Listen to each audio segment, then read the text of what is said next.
Okay, I'm ready to start building my knife skills page. So you can see it's all ready to go for me.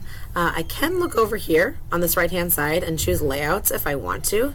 That might be kind of nice for when I'm adding multiple pictures. Okay, but if I don't want to do that and I just want to go from scratch, I can do that as well.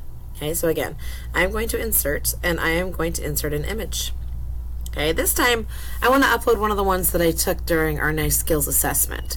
So I am going to click upload, and I actually saved mine to my desktop, so I could go that way.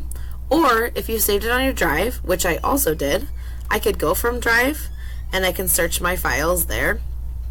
Okay, I added my picture, so I'm just going to double click it. It has added the picture. Now I want to add a little description of it, and I might drag this up here. There we go. So I'd be like, this is, oh, it would help if we could see this. Julienne style cutting.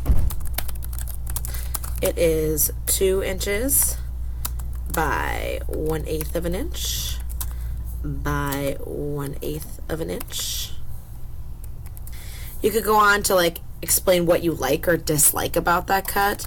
I like this cut because it reminds me of French fries.